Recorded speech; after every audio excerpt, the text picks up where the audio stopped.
নমস্কাৰ বহুত দিবলৈ লৈছো এটি গুৰুত্বপূৰ্ণ খবৰ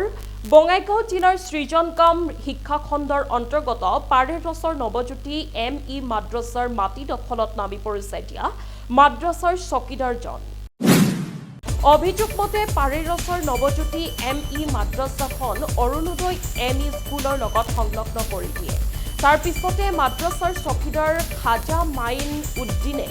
মাটি দখলত নামি পৰে পূৰ্বতে মাদ্ৰাছাৰ নামত থকা আধা বিঘা মাটি দখল কৰি পুখুৰী খান্দি চকীদাৰজনে বিক্ৰী কৰিছিল কেইদিন ধৰি ডাক নং 156 পত্ৰা নং 165 থকা 3 বিঘা মাটি চকীদাৰ খাজা মাইন উদ্দিনে জেচিপি লগাই পুখুৰী পাৰ বান্ধি আছে স্থানীয় লোকে বাধা দিয়াৰ লগতে বিভাগীয় কৰ্তৃপক্ষক অভিযোগ দিছে মাদ্ৰাছাৰ খেলপথাৰ সুৰক্ষিত ৰাখিবলৈ বিভাগীয় কৰ্তৃপক্ষক অনুৰোধ জনোৱাৰ লগতে খাজা মাইন উদ্দিনৰ বিৰুদ্ধে বিহিত ব্যৱস্থা লোৱাৰ দাবী কৰিছে মাটিটো বেদখল হৈ আছে এই মাটিখন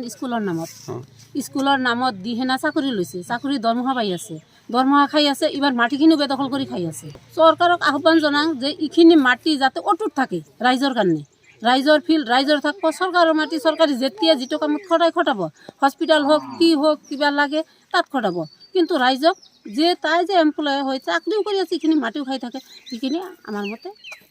নহ'ব বিদ্যালয়ৰ মাটি আৰু জোৰ জুলুম কৰি খান্দি আছে ৰাইজৰ পৰা বাধা দিছিল সি নামানে আৰু সি স্কুলৰ পোষ্ট আছিলে চৰকাৰী মইনুদ্দিন এইটো তাৰমানে এই পাৰেশ্বৰ নৱজ্যোতি ME মাদ্ৰাছাৰ যিজন 4th গ্ৰেডৰ পোষ্টত কাম কৰা কৰ্মচাৰী চকীদাৰ মিষ্টাৰ খাজা মইনুদ্দিনে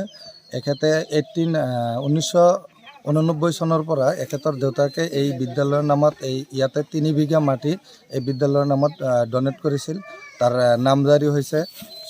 চৰকাৰীভাৱে জবানবন্দী হৈছে কিন্তু এই স্কুলখন কিছুদিন পূৰ্বে প্ৰভিন্সিয়েলাইজড হয় 3জন শিক্ষক আৰু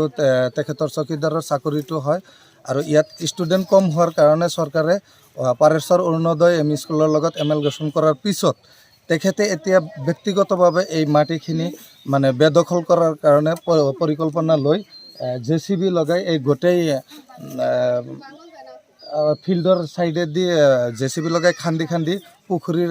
পাৰ বান্ধি আছে আৰু ইয়াৰ পূৰ্বে আধা বিঘা আৰু অলপ চাইডত আছে সেই আধা বিঘাৰ মাটি তেখেতে ট্ৰেক্টৰত বিক্ৰী কৰি বহুত খান্দি মানে সেইটোও নষ্ট কৰি পেলাইছে এতিয়া তেখেতে এই মাটিটো বেদখল কৰাৰ পৰিকল্পনা লৈ তেখেতে JCB লগাই ইয়াত নিজ ইচ্ছামতে ব্যৱহাৰ কৰি আছে বঙাইগাঁৱৰ প্ৰতিবেদক সংবাদ লহৰ।